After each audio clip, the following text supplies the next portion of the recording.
반갑습니다. 영화 속 인문학 이야기, 영화와 함께 떠나는 여행, 나를 찾아서 저는 여러분과 함께 여행 중인 순천대 철학과 이정아입니다. 출발해서 도착까지 10개의 이야기와 함께 나를 찾아가고 있는데 오늘 세 번째 시간입니다.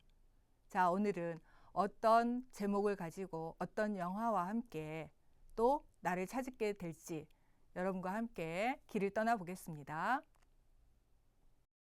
자, 세 번째 이야기. 자, 출발은 나도 모르는 나의 이야기입니다. 지난 시간에는 말하지 못하는 이야기를 했는데 오늘은 나도 모르는 나의 이야기를 한번 꺼내 보려고 합니다. 내가 모르는 나의 이야기는 무엇일까요? 그리고 정말 모르는 게 맞을까요? 자, 그 이야기를 함께 하게 될 오늘의 영화는 1998년도에 개봉된 굿 윌 헌팅이라고 하는 미국 영화입니다. 한 젊은이와 수염이 덥수룩한 노신사의 모습이 다정한데요. 자, 저 모습으로 봐가지고 아버지와 아들 같기도 하고, 그런데 상담해주는 교수와 제자라고 하기는 좀 그렇고요. 상담을 받는 젊은이의 윌이라고 하는 젊은이의 모습입니다. 그 옆에 있는 사진은 젊은이와 그 상담해주던 교수가 감격에 겨워서 포옹하는 장면인데요. 영화를 나중에 보시면 저 장면이 나올 때 다들 눈시울을 붉히게 되실 텐데요. 제가 요즘에 와서 영화를 보면서 우는 횟수가 좀 더 많아졌어요. 근데 이 영화를 적어도 제가 20번 이상은 본 것 같아요. 수업을 하면서 수업 자료이기 때문에도 보기도 하고 또 저 개인적으로도 좋아해서 봤는데 볼 때마다 이 장면에서는 주체할 수 없이 눈물이 나네요. 여러분은 어떠신지, 여러분도 그러실지 같이 공감하셨으면 좋겠습니다. 자, 낯익은 장면이신 분들도 많으실 텐데요. 코로나 상황 이전의 모습이긴 합니다만 인천국제공항의 모습입니다. 해외로 출국하는 사람들 또 들어오는 사람들로 분주한 모습들인데요. 저 모습이 공간만 조금 다를 뿐이지 도심의 출근길 혹은 또 어딘가를 떠나고 또 차를 기다리는 정거장의 모습, 어디를 가나 저렇게 요즘은 인산인해로 사람들이 북적입니다. 코로나가 돼서 좀 한산해졌다고는 하지만 그건 일시적으로 우리가 소위 말해서 사회적 거리두기라고 하는 지침 때문에 어쩔 수 없는 상황이 된 것이지 그렇다고 해서 우리의 일상이 변하지 않는 한은 이러한 우리의 생활 풍속도는 어쩔 수가 없죠. 이렇게 많은 사람들과 함께 살면서 그걸 우리는 공동체라고 하는 이름으로 붙여 부르기 시작했습니다. 과연 저 속에 내가 아는 사람이 있을지도 모르는데 그 사람을 어떻게 찾을까 싶습니다. 위에 탁자에 앉아서 무언가 회의를 하고 있는 모습인데요. 저 특정하게 뭐 어떤 회의라고 말하기보다는 어디를 가나 무언가 논의를 하고자 할 때에는 저와 비슷한 모습들이 됩니다. 그런데 저런 모습으로 앉아서 대체로 하고 있는 이야기들, 그 주제 밑에 깔려있는 그 기저에는 소통이라고 하는 것들이 들어 있습니다. 서로 소통이 안 돼서, 그래서 소통을 하기 위해서 회의를 하고 또 의견을 나눕니다. 심지어는 시험을 쳐야 하는, 취업을 위해서 시험을 봐야 하는 젊은이들, 청년들에게는 익숙할 텐데요. NCS라고 하는 시험 과정이 생겼어요. 일명 블라인드 테스트라고 해서 학력이나 또 학점이나 이런 것들을 보지 않고 그 사람이 얼마나 직무를 수행할 수 있을 건지 또 혹은 그 공동체 사회 속에서 적응할 수 있을지를 보기 위한 시험이라고 해요. 의사소통 능력 시험이라고 하는데, 저 시험이 기가 막히게도 취업의 발목을 잡고 있는 시험이 돼버렸다고 합니다. 저는 저 시험을 보고 취업을 하거나 했던 경험이 있는 사람은 아니지만 저 시험 문제를 한번 제가 본 적이 있어요.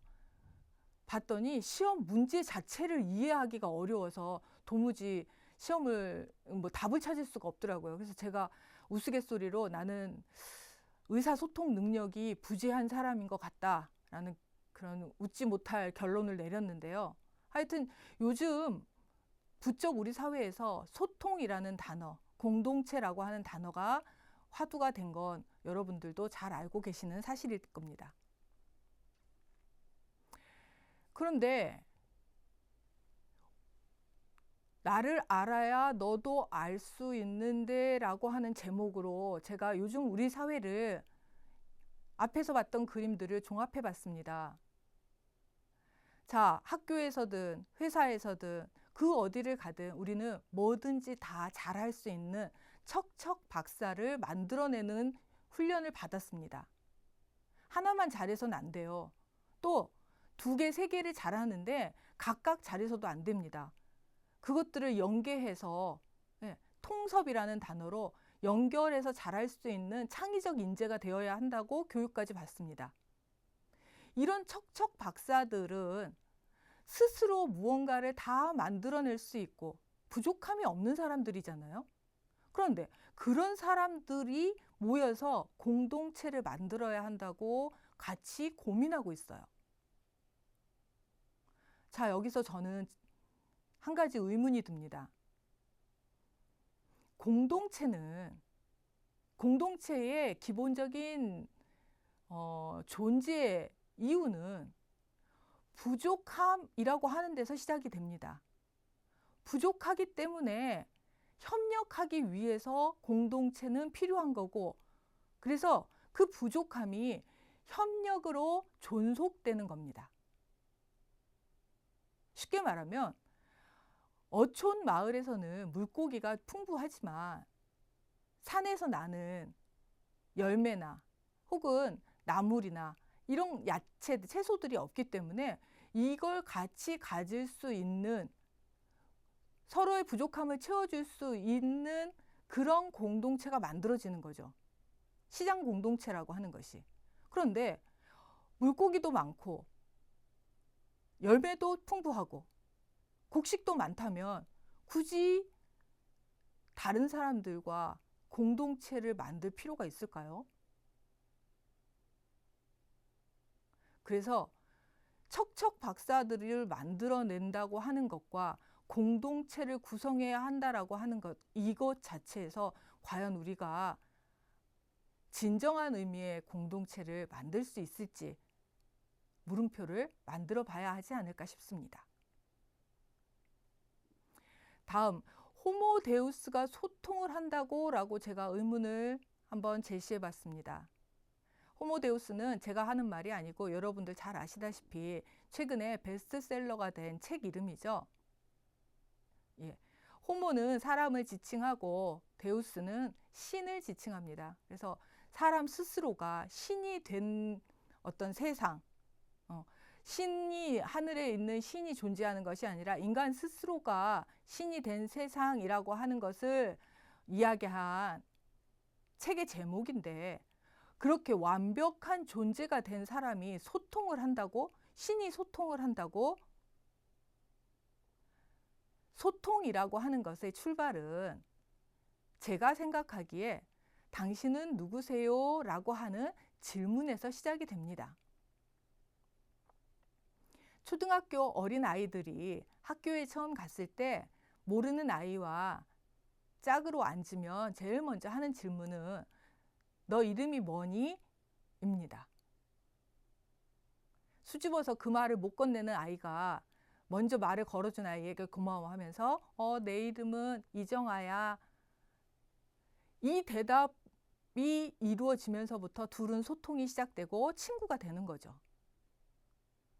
그런데 이미 그 사람이 이정아인 걸 알고 있고 쟤는 어디서 살고 뭐하고 다 알고 있는데 그런데 소통이 필요할까요?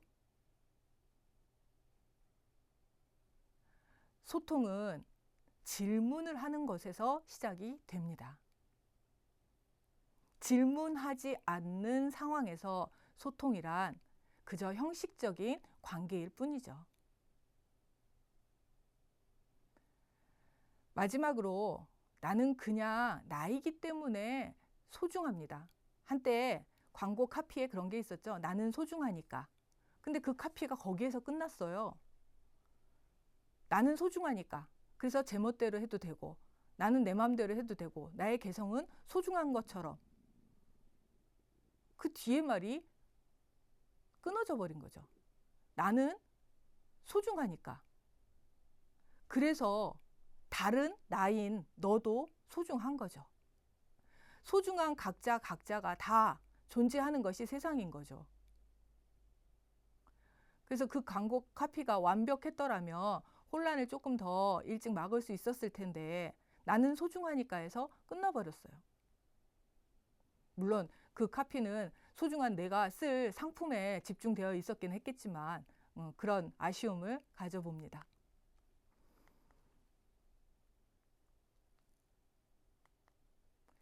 자, 오늘의 영화를 소개합니다. 오늘은 굿 윌 헌팅이라고 하는 미국 영화입니다. 거스 밴 센트 감독이 1998년에 만든 영화인데요. 여기 저 젊은 청년은 자신이 천재적인 재능을 갖고 있다는 사실을 모릅니다. 다만 미국의 빈민가에 살고 있고 어렸을 때 입양과 파양을 반복했던 그리고 또 다시 입양이 됐지만 그 입양된 양아버지에게 학대를 받았던 그 기억만 가지고 어려운 환경에서 사는 게 익숙한 20살의 청년입니다. 그리고 미국의 어느 대학에서 청소 일을 하고 있는 일용직이에요. 오른쪽에 있는 저 턱수염이 멋있는 저 아저씨는 얼마 전에 세상을 떠난 유명한 영화 배우인데 저 배우 때문에 이 영화가 다시 재개봉되기도 했었죠. 심리학과의 교수이고 심리학자인데 저 교수는 쇼 교수인데 저 쇼 교수는 계속 빈정대기만 하는 윌에게 질문을 하고 그리고 그 답을 끊임없이 기다려줍니다. 그러던 과정에서 화를 내고 사과하는 선생님한테 진심이 나와버렸어요. 이 청년이. 왜냐하면 지금까지 수없이 상담을 받아왔지만 모두가 이 청년에게, 윌에게 위로를 하거나 혹은 좋은 말로 덮고 넘어갔기만 했거든요. 윌이 생각할 때는 자기가 모든 상담자들을, 어른들을 속아 넘길 수 있었다고 생각했던 거죠.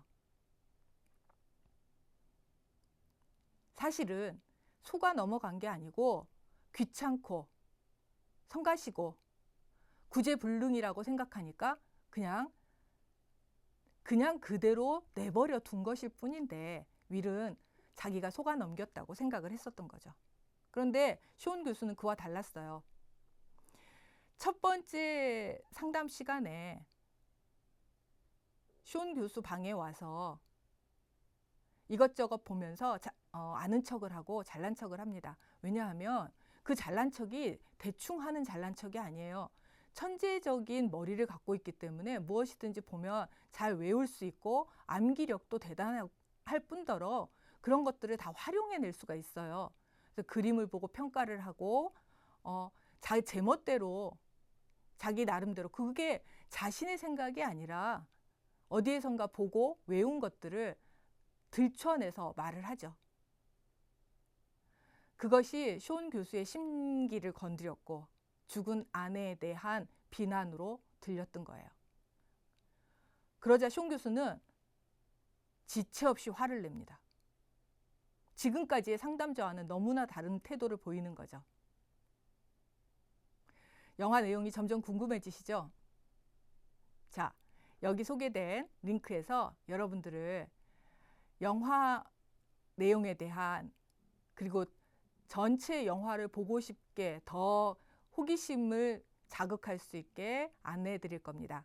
잠시 영화를 감상하고 오시겠습니다.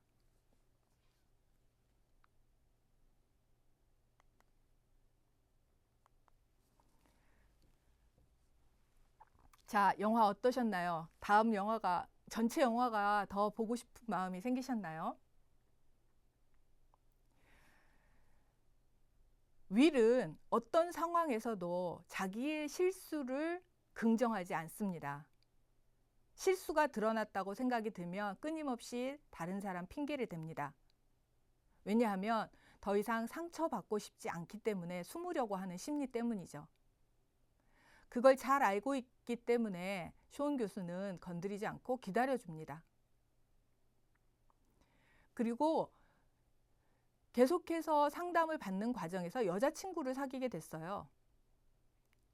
그런데 이 여자친구와의 관계가 조금 깊어지고 이 여자친구가 자기와 함께 떠나기를 원합니다. 그러자 자기의 가난한 환경이나 또 낮은 학력 이런 것들이 다 들통날까 봐 지금까지 다 거짓말 해왔기 때문에 자기가 실수했다라고 드러나기 전에 모진 말들을 쏟아내고 이별을 고합니다. 심지어는 일용직으로 있다가 교수님의 소개로 간 곳에서 면접을 보고 채용이 됩니다. 그런데 그 채용된 곳도 가지 않으려고 합니다. 그곳에서도 자기가 실수를 하거나 잘못된 일이 돼서 또다시 실패를 경험하게 될까 봐 두려운 거죠. 회피하는 삶을 삽니다. 그때마다 쇼 교수는 기다려주고 윌의 결정을 들어주기만 합니다.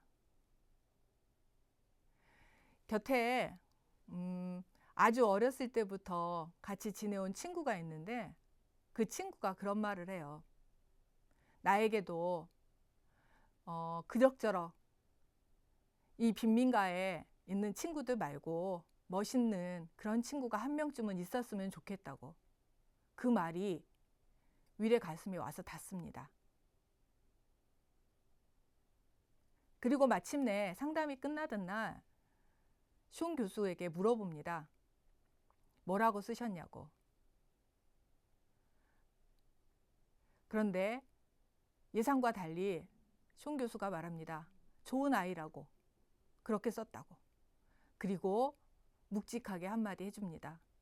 너의 잘못이 아니라고. 괜찮다고. 아까 앞에서 봤던 오열하는 장면이 바로 그 장면이죠. 그제서야 윌이 진심을 털어놓고 울어버리게 되죠. 어린아이처럼. 지금까지 모든 것이 잘못된 게 내 탓인 것만 같았는데 그래서 피하려고 하고 도망치려고 했던 건데 진심 어린 위로가 와서 닿았던 거죠. 너의 잘못이 아니라고.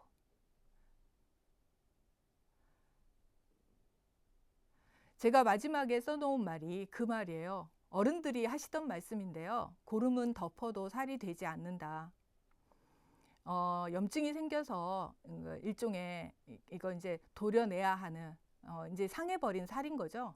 예, 그런 고름은 아무리 덮어놓는다고 해서 나아서 살이 되지 않습니다. 드러내고 도려내야 오히려 새살이 빨리 돋죠. 아픔을 드러내고 싶지 않은 것을 덮어놓고 감추려고 한다고 해서 그것이 결코 치유가 되고 내 것이 되지 않는다는 이야기를 이렇게 하고 있는 거죠.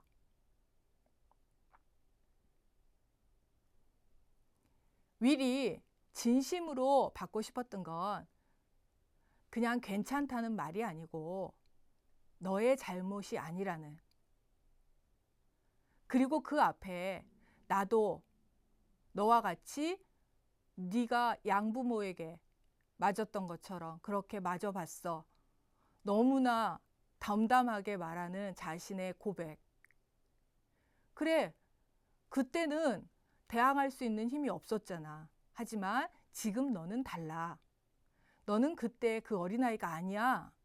지금은 그렇게 맞을 일도 없고 그렇게 맞고 있지만도 않을 거야. 라고 힘을 줍니다. 잘 생각해 보면 돌이키고 싶지 않은 실수, 나의 인생의 오점과 같은 일들. 그러나 그땐 그렇게 하지 않으면 안 될 만큼 상황이 그랬고, 내가 어렸고, 내가 미숙했고, 혹은 내가 그 무엇을 지킬 수 있는 상황이 아니었던 거죠. 만약 같은 일이 지금 일어난다면 상황은 다르겠죠. 그런데 내가 지금도 그 아이와 같은 마음이라면 어쩌면 나는 지금도 그것을 지키지 못할지도 모릅니다. 이제 난 새 살을 돋아나게 해서 나를 성장시켜야 하는 거죠. 숀 교수가 윌에게 준 것은 그냥 위로가 아니라 새 살을 돋게 할 그 자리를 만들어줄 그런 힘과 같은 위로였던 거죠.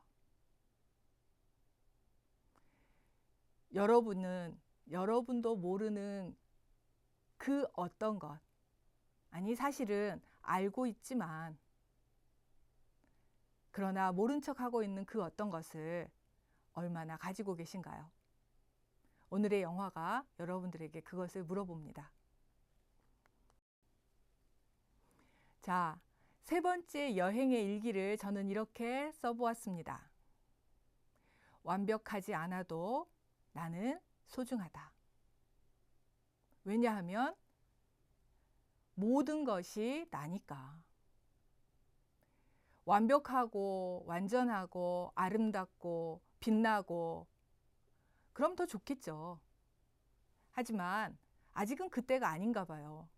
조금 부족하고 조금 모자라고 또 조금은 덜 빛나고 조금 삐뚤삐뚤해요. 오늘 그런 거예요. 내일은 어떻게 될지 모르죠. 그런데 오늘 그런 모습을 내가 미워하고 거기에 앉아서 주저앉아서 있기만 한다면 내일의 나까지 포기하는 게 되는 거죠. 그냥 오늘 그런 거예요. 다음으로는 페르소나는 내가 아닙니다. 페르소나는 쉽게 말하면 가면이에요. 가끔은 맨 얼굴 그대로 살 수는 없어요. 여러분 앞에서 이렇게 말씀을 드리기 위해서 저는 아침에 일어나서 화장도 하고 예쁜 옷도 갖춰 입고 그렇게 해야 되겠죠. 만약 제가 잠자고 일어난 모습 그대로 나와서 여기 앉아 있다고 생각해 보세요. 그건 예의가 아니죠.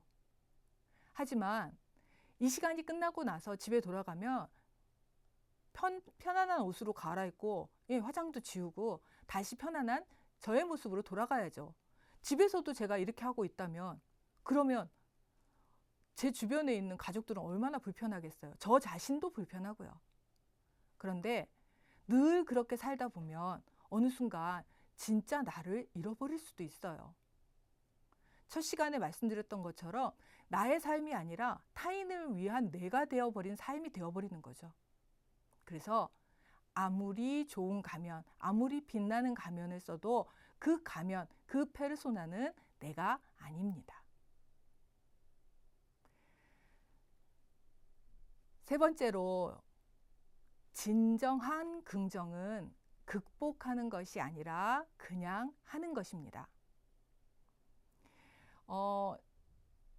굉장히 유명한 영화인데 마션이라는 영화가 있어요. 거기에서 이제 우주에 혼자 남겨진 사람이 그 생활을 견뎌내고 극복해서 다시 지구로 돌아오는 모습을 그렸죠.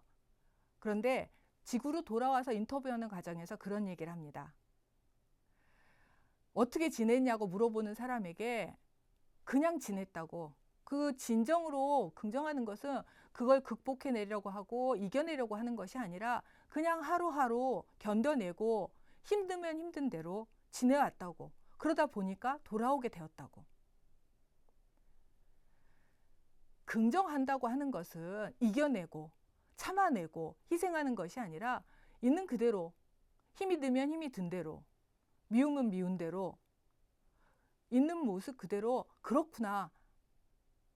꽃길이 아니어도 내 삶이니까 하고 가는 것이지. 아, 이것은 꽃길이야. 가시밭길이 어떻게 꽃길이 됩니까? 그건 거짓말이죠. 가시밭길이라서 힘이 들구나. 그래, 오늘 하루만 더 이 길을 가봐야지. 그게 진정한 긍정입니다. 거짓말을 하는 게 긍정이 아닙니다. 여러분들의 세 번째 여행에서는 어떤 나를 만나셨을까 궁금합니다. 자, 네 번째 여행을 기대하면서 오늘은 여기서 마칠까 합니다. 오늘도 소중한 하루가 되시기를 바랍니다. 감사합니다.